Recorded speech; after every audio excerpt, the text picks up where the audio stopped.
Yeah, It was terrible. I look like a garbage pail kid. You did. You did this, no fish bones around you or trash cans, but you were in really, really bad shape. I mean, I felt so bad. I just remember I told the lady at Wendy's, I need a big bag of ice, and they gave us ice because he's a mess. And I have never seen anything like that in my life in And this sport.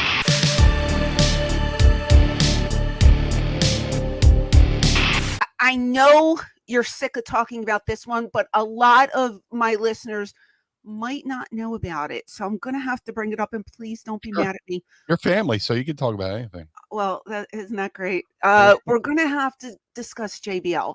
Yeah. And we talked about this over the weekend, and it's like, oh, not again. But a lot of people don't know how that came about. People still ask me, and I'm just like, I was there that night, but I don't know. Yeah. Because I really don't. I was there. I watched it from the back because I was part of that show too. In a nutshell, you don't have to go into logistics and details, but what brought that on that evening? Because so backstory, that I'm talking about the 2005 ECW One Night Stand pay-per-view. Okay.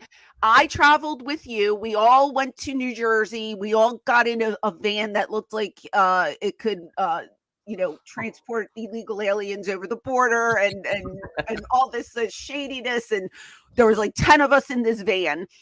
We're going to the pay-per-view. I was a surprise. So Joey Styles literally put a jacket over my head and drug me into the building without anybody seeing me. But Meanie accompanied me. We were all there. Tell us what happened that night. When you went into the building, was there a confrontation beforehand? Was there heat? Did anybody stooge anything off to you? Did you know anything? What happened? Well, it goes back to my first run in WWE. I went into WWE in 98, November 98. And for whatever reason, and again, it's hard to nail down to one specific incident, but for whatever reason, JBL, in full disclosure now, me and John are cool. So, and people like to use that, JBL beat you up. It's like, yeah, we're friends. We made up over this. So, for whatever reason, there's always some kind of remark or, when we're working in the ring, I felt he was taking liberties in the ring. And once I left WWE and I was fired, I was like, I had a great time. But I said in an interview with Mike Johnson or Chris Woodward, Buck Woodward, I said I had a great time in WWE, but JBL was a bully. And that's basically all I said at that. And then it kept coming up. I was like, yeah, he bullied me. He was a bully. And you're not the first to say this about him. There have been several stories out there. I might have been the first at that time to publicly. Okay. But this was in 2000 when I said it. When they released me. So I think it's a case of, how the telephone game works? Yeah. Where I say this, and by the time it gets to John, people have embellished and, oh man, wait till Meanie, you hear what Meanie said about you, and, I had seen him over the years. I had stopped by a WWE show. Everything was cool. And then, that day at One Night Stand, everything was fine. Hey, John, how you doing? Hey, Meanie, how you doing? And then the skirmish at the end, we rehearsed that. We did a whole rehearsal, everything. And, we're all squaring off and, hey, I'm going to beat you up and, whatever you say, right? Whatever you say. Yeah. And I had made a plan, one of the Basham brothers on the other side, and I was like, hey, let's just square off. Who knows if we're ever going to see, I'm buddies with him. I was like, who knows if we're going to see each other again? Let's just square off and do whatever. Have a good time, right? Yeah. So the skirmish breaks out and we're going back and forth. And all of a sudden, 2 nights before at the Forever Hardcore or Hardcore Shane Homecoming show. show. Yep. Yeah. Sandman busted me open with a ladder or a chair, and I had staples in the back of my head. And flash forward to one night stand. I'm brawling with one of the Bash. I think Danny Basham. And then all of a sudden, there's a punch right in the back of my head on top of the staples. Okay. So if you watch the footage, you see me grab my hand and go, son of a bitch. Yeah, I turn around and it's John. And we just, he does the hockey. We start having a hockey fight. He just pulls my shirt over my face and I start swinging back. And you can't see at this point because No. your face is covered. But when we all went over our stuff because they make you walk through everything over there. Ridiculous. So when you went over this, did he say I'm going to come from behind at any point and try to square off with nothing? Okay. Nah. Okay. No, I think there's one point where I think I said something about his cowboy hat and he just looked at me. I was like, shit. Maybe I should have said that. I probably shouldn't say anything about his cowboy hat or something. I don't know. And you're in the ring. Huh? You were in the ring when it wasn't like it was a shoot, like, your hat. It's like we're working, Right.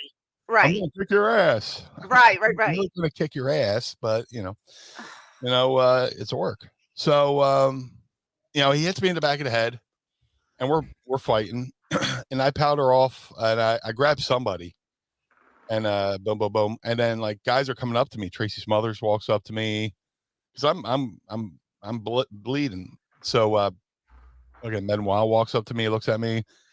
Everybody's looking at me like they thought I got collar. I was like, no, he shot on me. And Tracy Smothers went over and if you watch, Sandman puts his cane around him and Tracy Smothers has little now this is still in the ring. Yeah, while okay. Still going on. And you see Bubba pull him out and whisper something and tells him to skedaddle. Okay. And we get to the back and we're doing there's still like a couple minutes where they have Bischoff in there with Stone Cold and they're beating up Bischoff. And you see, they bring in beers for Steve. Also, I grab a beer and put it right on my face like a steak. Oh, I'm just like, I got one. I'm double fisted. I got one on my face when I'm drinking one. Yeah. There's a photo that's floating around the internet. I'm all gimmicked up and I got the beer in my hand. And so we get to the back and Johnny Ace is like, who told you can gig? Who told you to bleed? It's like, are you even watching what's going on? I was like, no, he shot on me. He went, what? And I was like, yeah, I gave him the cliff notes like right there. I was like, well, for whatever reason, he doesn't like me. This goes back to it's inexcusable, blah, blah, blah. So we, we go further down the hallway to where Gorilla was, where Vince was. And there's John and you said stuff about me on the internet. And I was like, dude, all I could do is throw my hands and go, dude, whatever, So they take me downstairs and I get stitched up and they have Hebner find me and he doubles my pay for the night. And well, that was good. Yeah, he's like, oh, here. Okay. And kills me off a couple. And then on the ride home, I later found out because we're all riding home together. Milano and Finnegan said they were going to take me straight to the hospital. Well, they were. Yeah. They were. And if you remember, we stopped off at like a I don't know if it was a Roy Wendy's. Rogers or was it what Wendy's? Yeah. There's just like this little truck stop. Yeah, it was a little side little thing. And I remember holding ice on your face. Yeah. We're like, can we have bags of ice, please? Because you were so swollen. Yeah. Your face, you looked like you had gotten bit by like 42 bees. That's what it reminded me of. You honestly, your eyes were swollen, your face was swollen. My heart was broken. And I just remember sitting next to you and I was holding the ice on your face. Right. And you just had your head down the whole time. And I was just like, oh my God, like this is beyond a shoot. Like I've never seen anybody, like I don't mean to keep emphasizing it, but no. I have never seen anybody shoot on somebody like that. And you took it and you didn't even cause a stink about it. Yeah. You just took it like a man and just was like, well, whatever. And I mean, I don't consider it stooging what you did, because they asked you what happened. You were telling the truth, Yeah. so I don't think you That's what I stooged them off. gigged. I was like, no, I'm a better gigger than that, just Yeah, let but you were he was a mess, guys. Oh, I remember watching it live. I Oh my remember God. you see, because you're watching it and you're like, wait, what's going on over there? Because you see JBL's wild arm just like kind of fly out of nowhere. I remember watching it live being like, holy shit, that's crazy. he's doing this and I'm throwing my rights, and if you watch the SmackDown, because they did a SmackDown like in the next day or two, he's got like makeup under. He had a little rabbit and a little mouse bruise under his eye. Little mouse bruise. Yeah, Meanwhile, Meanie's walking dead over here. Yeah, it was terrible. I look like a garbage pail kid. You did.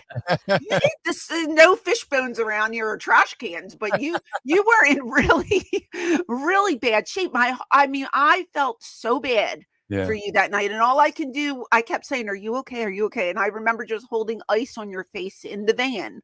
Yeah, and I don't remember much of that ride home.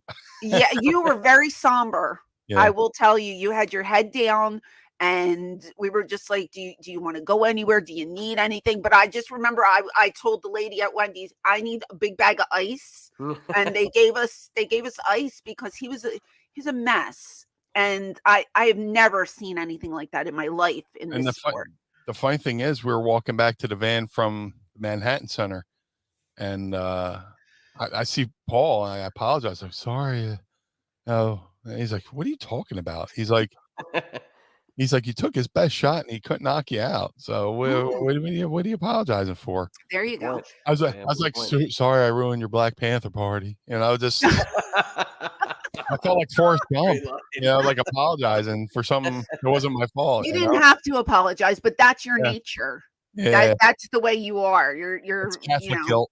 I have Catholic. I know. I do it too. I do it too. And I remember apologizing to Vince, and he goes, "Stop saying sorry." And I go, "Okay, sir, sorry." And he's like, "I told you to stop saying sorry."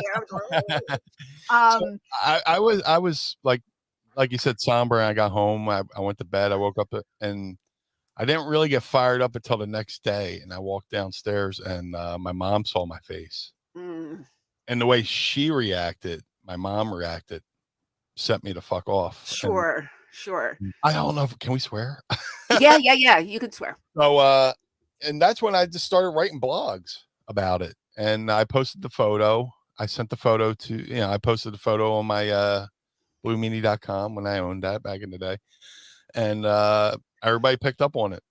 And then I started writing blogs about it and how I was angry about it. And yeah, rightfully so. Yeah. And then a couple months later, Dreamer, in the meantime, like when we had gone to One Night Stand that day, Nova had said he was pitching like a mini BWO reunion in WWE, because Stevie was going from Velocity to SmackDown. SmackDown's blue and white colors, BWO's the blue and white colors. Yeah. So a couple months after maybe a month or two after One Night Stand, Tommy Dreamer calls and goes, Meanie, we want to bring you out to Sacramento. This has nothing to do with JBL, blah, blah, blah. I'm like, thinking that it's Nova doing the BWO thing. I get there, get to the building, and Johnny Ace goes, yeah, you're working JBL tonight. I went, great. You lied to me. First of all, anybody who ever comes on this show and has a Dreamer story always does this voice. Inevitable. But why would Tommy, why did Tommy do that? Did you call him on it? Well, no. I just figured they told him to tell me something, and then they, plans. He's like, yeah, you're working JBL. You're hitting the moonsault, winning 1, 2, 3. I was like, does John know this? Is he privy to this information? Yeah. He's like, oh yeah, he loves it. It's great. Blah blah blah. And I'm standing there, and I'm just like, this feels like a setup. I'm just standing there like, and to his credit, Triple H comes over to me and goes, Meanie, you look worried. I was like, well, yeah, this is what's going on. And he goes, wait 1 minute. He walks away, comes back, goes, come with me. And he takes me into Vince's office. Oh wow. And You know, I walk in and Vince is having a steak. Meanie.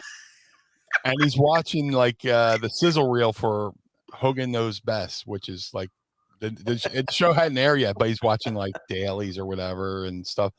Meanie, go sit on the couch. You know, so I go sit in this couch and like this is in Sacramento, July 4th, 2005. Sitting on this couch, and then Johnny Ace, Triple H, Vince come in, and we have a heart-to-heart talk. I was like, "Hey, man, this is what happened. Blah blah blah. This is how I feel. I feel kind of like being inside." He's like, "Well, I assure you, Meanie, that if John does the same thing again, he will be fired." Like, all right. So, The hell? all right. Okay. And do I have a roll of quarters? Can I have some of that steak, by the way? Vince? Yeah. Can I get some of that gristle? But I'm standing there, and then John comes in, and I just, you feel the tension, and it's kind of like his cowboy hat was like the dorsal fin in Jaws, dun, dun, dun, dun, dun, dun. And I'm standing there, I'm just bracing because I still don't feel comfortable. And you haven't. There's no interactions from one night stand to this night between you two. No, other than yelling at each other in gorilla position. That's it. Okay. And so eventually, a little bit, he comes up. I feel a tap on my shoulder. He goes, "You want to go talk?" And it's John. I'm like, "All right." So you've been to TVs. There's signs everywhere. Yes. Arrows. Seamstress, Vince's office, Richie from Magic, catering, this, that, and the other thing. And as we're walking further and further down the hall, I'm seeing less and less signs. I'm like, man, if we go into a room and there's plastic on the floor, I'm fucking running. I don't want to be like Joe Pesci in Goodfellas, when he thinks he's about to be made and takes one in the back of the head. Oh, Jesus. So we go in a room. John shuts the door, locks it. I'm like, He locks it. Well, I think I don't know. Maybe I'm being dramatic. He goes, "We can talk or we can fight." I was like, "Well, goddamn, John. I don't want to fight you. I never wanted to fight you." I was like, as a matter of fact, I was one of your biggest fans before coming to here in '98 because I legit loved his work. Yeah. It reminded me of Stan Hansen and all this stuff. And I said, "Hey, man, this is what happened. When I was here, I listed everything. Boom, boom, boom, boom, boom, boom, boom, boom, boom." He's like, "Well, yes, I don't remember that, blah, blah, blah." He's like, "Look, let's go out there, and he apologized. Most importantly, he apologized. And, let's go out there and make some money." I was like, "All right."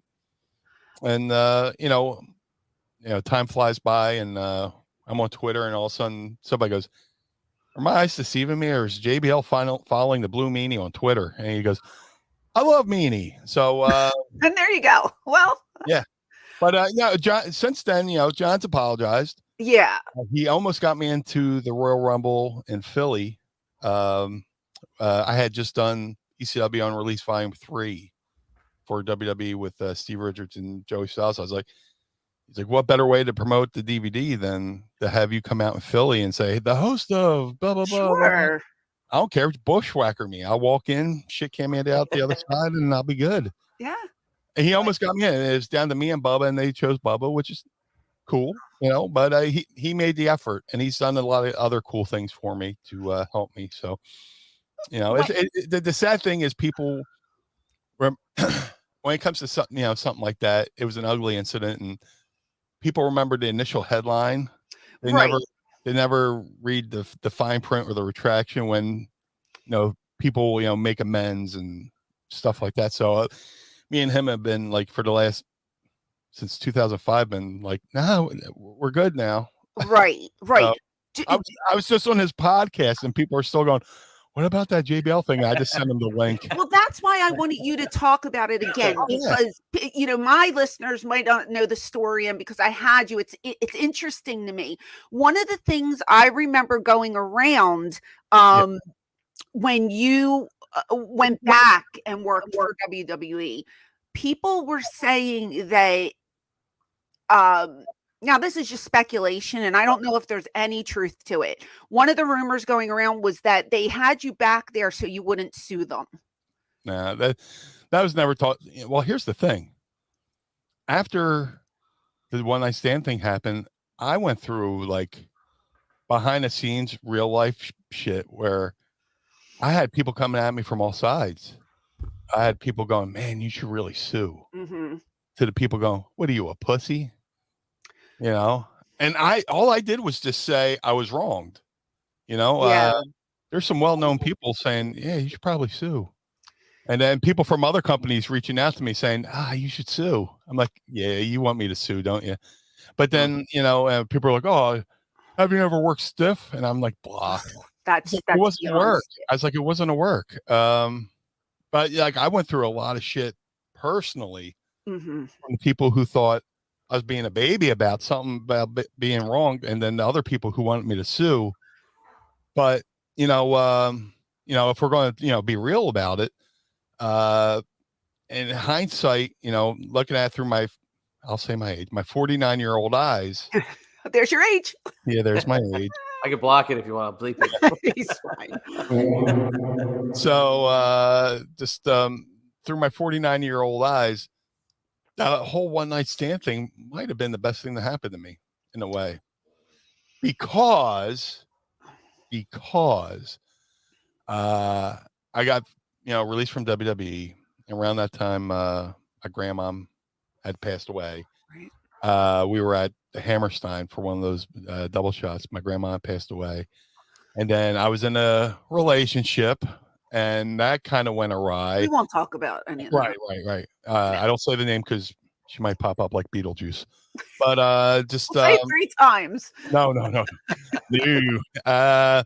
I was in a bad relationship. That relationship spawned a wrestling company that I actually enjoyed, but didn't enjoy the stress of it. But it ended very badly. So in the course of a couple months, that ended badly. The wrestling promotion ended badly. And then a couple other things happened with people I don't want to put over. But I was in a really dark spot. I was in a really bad way. And maybe had like $20 to my name, and I was just like looking for a solution. And then I was relieved. I got invited to the ECW reunion shows, and like during the course of that time, I kind of stopped being the Blue Meanie. I was the Blue Meanie by name, but like I changed my look. I was doing different things and going back to doing one night stand and actually putting back on the blue hair and the original makeup and the half shirt and the Daisy Dukes and get back out on TV. And what happened at One Night Stand was bad, but I kind of found out like who my friends were. I kind of figured out who my true friends were, and it got me back out there to realize the fans still care. I had lost all confidence. I had lost every sense of worth because I was just taking live rounds between grandmom's death, bad relationship, promotion, drama with that, losing friends. Yeah. All this shit was happening within that course of the years I call my dark years. And then boom, one night stand happens.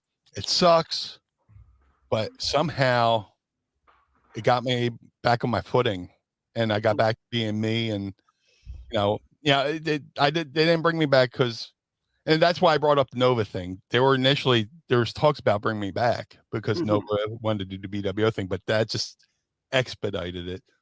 Because after the JBL match on SmackDown, we had a little mini feud with the Mexicools and stuff like that. And I got to be on a Grand America Bash and, do stuff, and then Indies, came a calling, and right. I got my life back on track because of an incident that was so bad, And if you think about it too, it's like if you would have sued, God knows how much money you would have got, but right. it might have tarnished your wrestling career. So if you still want to perform and be a wrestler, you might have been blackballed, by certain people. Right. For the ones who think you're a pussy or you couldn't take the beating or whatever. It might have, if like in my opinion, if you didn't want to be in the business anymore, I would have said, yeah, go ahead and sue. If you were trying to pursue another career, yeah, go sue, trying to make a buck or two or whatever. But you still had, something inside you told you not to do it, and you bounced back and you were able to start working again and getting on TV and doing these bigger things. So you made the right decision. Yeah. And trust me, I had lawyers calling me too. Yeah. Who wanted to represent me pro bono. And I was like, I heard all these different things. And I was just like, I wonder, I said to myself, he's not going to sue. nah. I knew. I said, he's got wrestling in his veins. I said, he's not going to do it because that's going to just slam a door for him. And, even though you think you could get $1 million, you're never going to get that much money anyway. So you might as well just once figure the it out. fees come out, I would probably have like $50. No, I think you would have got more than $50.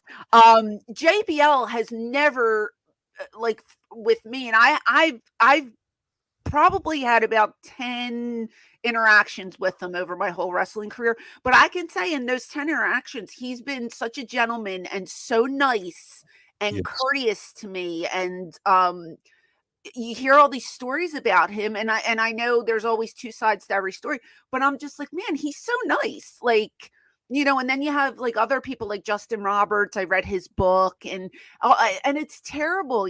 People do change, and it's good that you were able to sit down and discuss things with him and kind of smooth everything out. But I tell you what, it was awful. Yeah. It was really awful. I'll never discount anybody else's experiences with John. That's between him and those folks. Right. But the John that I eventually became friends with is way different than the John from 98 to 2000.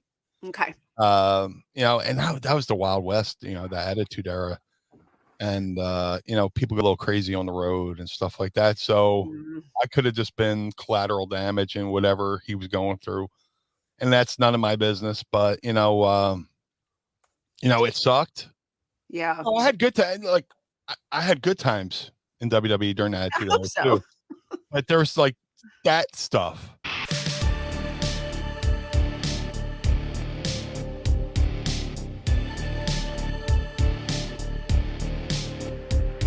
Hey there, it is the Queen of Extreme, Francine from ECW. Do you want to see more of me? Click over here to watch another video, or click over here to listen to my podcast.